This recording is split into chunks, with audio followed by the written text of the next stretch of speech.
Oi, pessoal, tudo bem?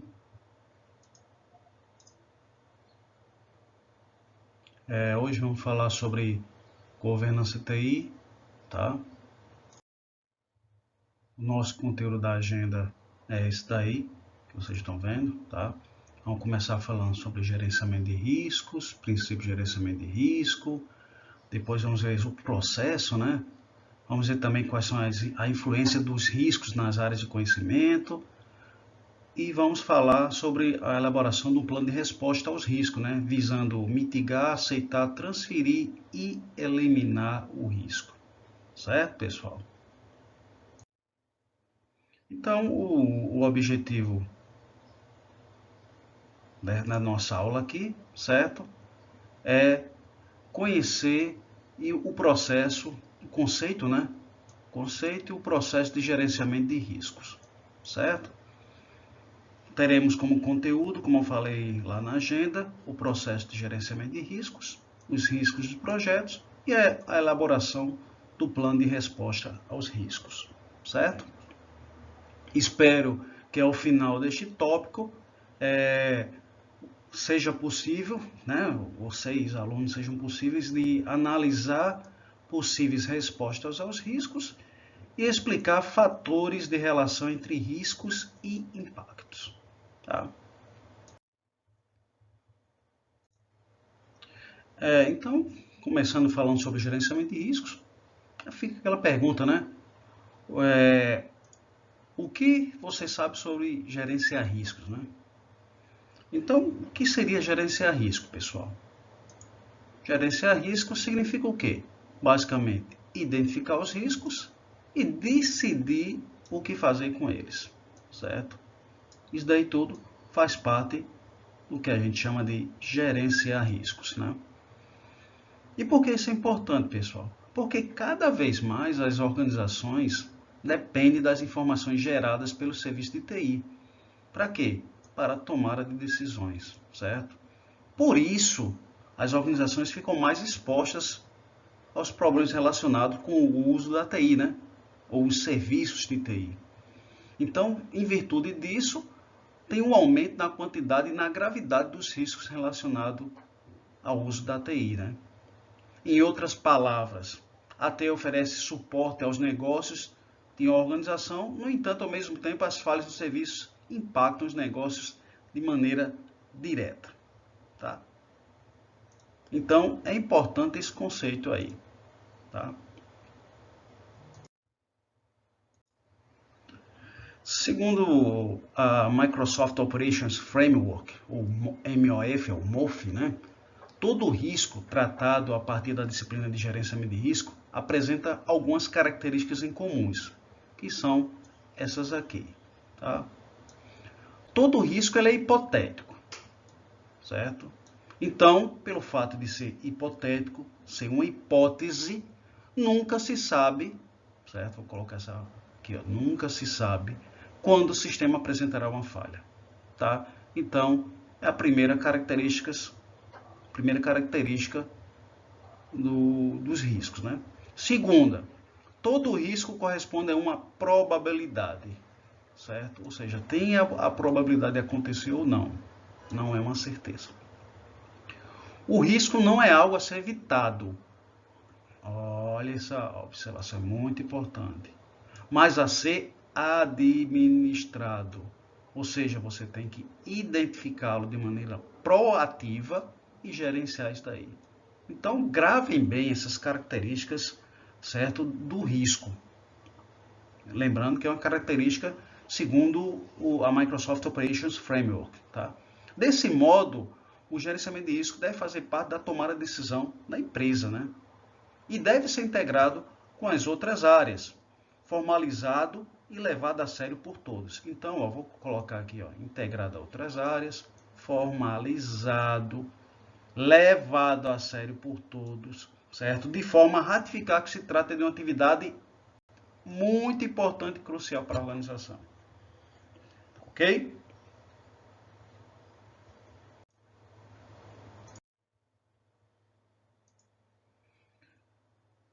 Quais são os princípios, né, de gerenciamento de risco? Né? Então, como a gente falou antes, O gerenciamento de risco deve ser executado, deve ser algo sério pela organização, então tem que ser executado de maneira contínua, né? No decorrer do ciclo de vida da governança da TI e todas as tarefas do dia a dia. Também a gente deve observar, tá, que o Microsoft Framework oferece mais consistência no gerenciamento de risco, uma vez que possui princípios fundamentais, terminologia, estrutura e um processo cíclico de alguns passos. Também tem outros frameworks, tá, que a gente pode usar para gerenciar riscos. A gente escolheu o Microsoft, certo? Mas existem outros. Então, quais são esses princípios de gerenciamento de risco, certo?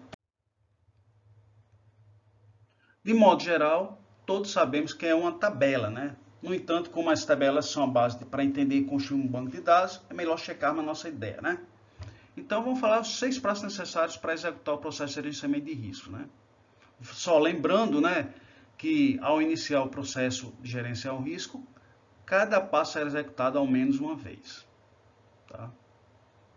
E é um ciclo, né? Por é um ciclo, ele repete-se quantas vezes for necessárias, certo? Então, vamos lá.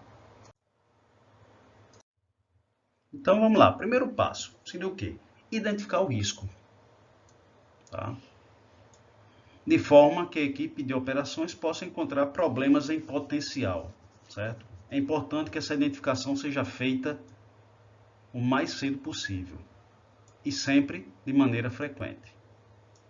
Então, aqui seria o primeiro passo. Passo 1, identificar. O passo 2 seria o quê?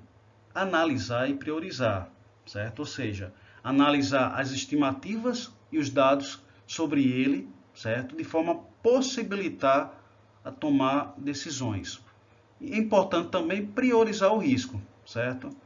Porque na hora que prioriza, você consegue utilizar, certo, os recursos, consegue utilizar os recursos para administrar os riscos de maneira mais relevante. Terceiro passo seria o quê? Planejar e agendar, né? Ou seja, planejar, você consegue desenvolver planos, estratégias, ações e alterações para o risco analisado, certo? Desse modo, esses planos devem ser aprovados e incorporados nos processos do dia a dia, para caso o risco aconteça, você tomar alguma medida. Quarto passo, rastrear e relatar. Rastrear o quê? É monitorar o status do risco, né? Ou seja, a probabilidade, o impacto, a exposição e dos planos de ação desenvolvidos para ele. Já a ação de relatar assegura aos interessados, que a gente chama de stakeholders, né, e demais profissionais, estejam a par do status do risco e do plano de ação. O passo 5 seria o controle, né, que é o processo em que os planos de ação serão executados e o status do risco será informado. Durante o processo é possível controlar as alterações no status do risco, certo? Que possam afetar a disponibilidade do serviço ou um SLA, né, que é um acordo de nível de serviço. E o passo 6 é aprender, né, que é aquela que você reúne, categoriza, né, e torna aquele conhecimento mais atualizado, né, onde você vai poder fazer as mudanças necessárias. Tá? Essa organização das listas vai depender da criatividade. Elas podem ser feitas em uma planilha do Excel ou um banco de dados. Tá? O importante é o quê? Escolher a melhor forma de guardar essas listas, certo? Ou seja, as listas de risco, viu? Quando eu falo disso daqui, eu estou falando da risca de lista. Risca de risco.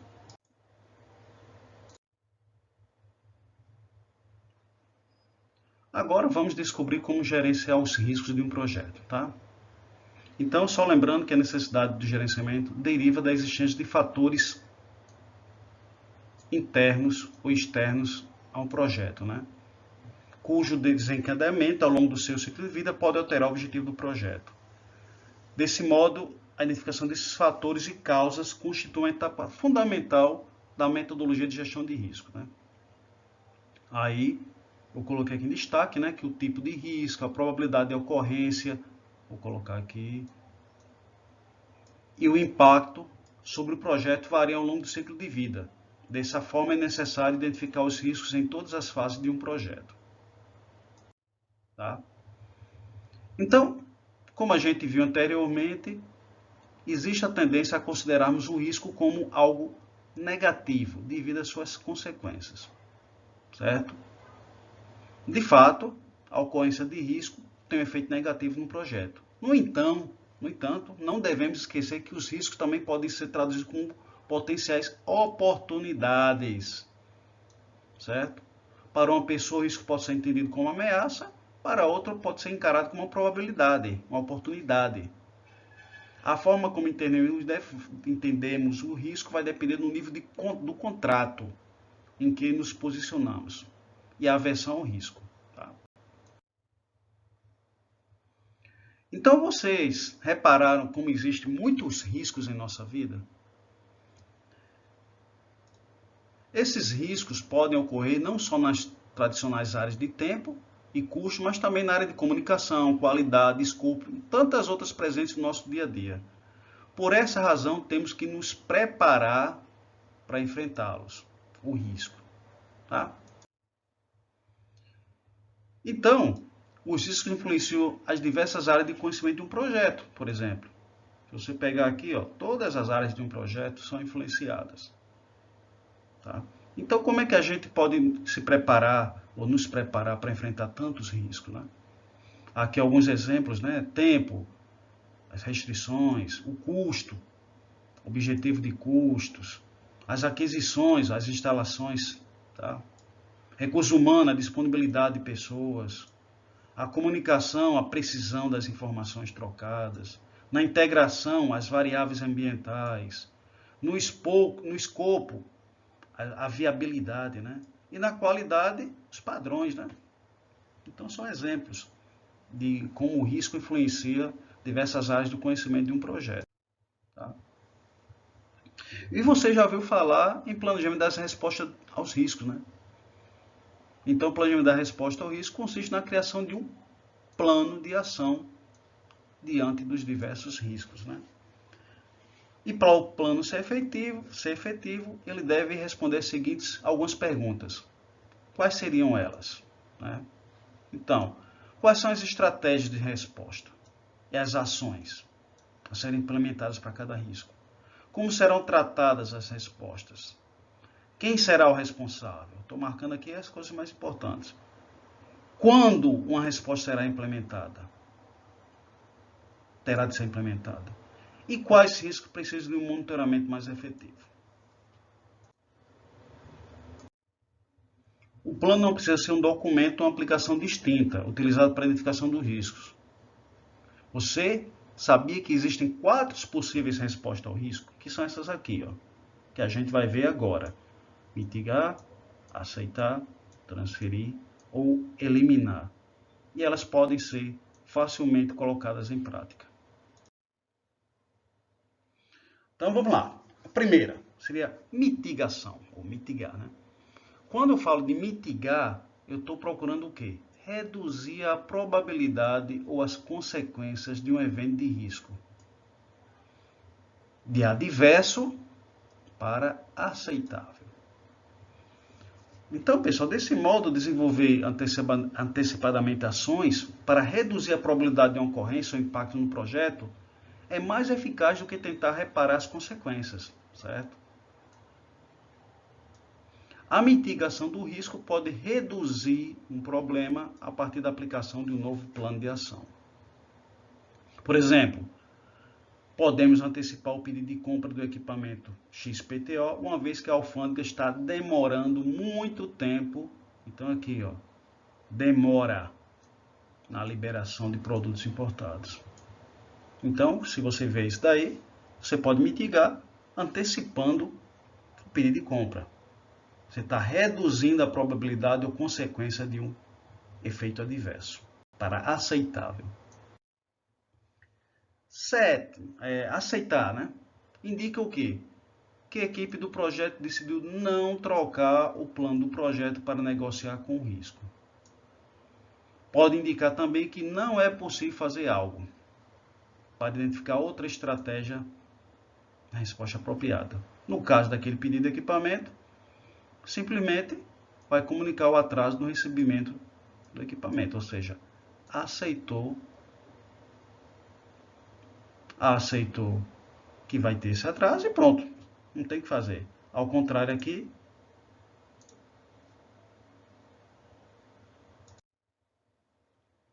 nesse contexto de aceitação, né, temos dois tipos de aceitação.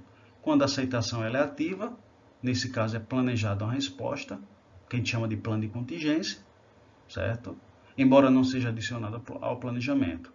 Normalmente a resposta tem um ponto de atenção associado a ela, indicando quando ela deve ser implementada, certo?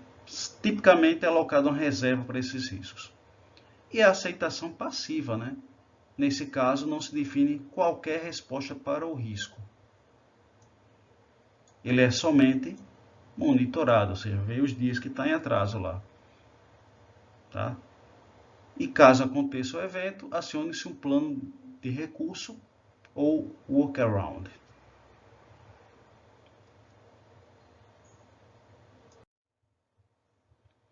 Outra possibilidade é transferir, né?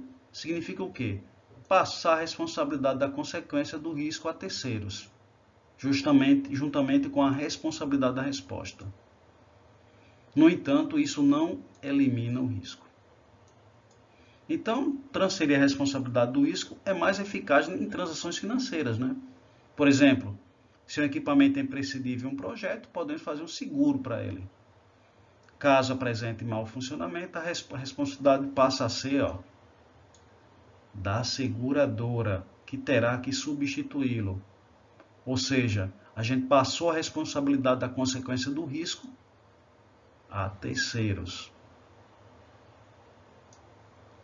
Embora o contrato de reembolso de custos deixe o risco para o cliente ou terceiro, ele pode auxiliar na redução dos custos, se existirem mudança no projeto.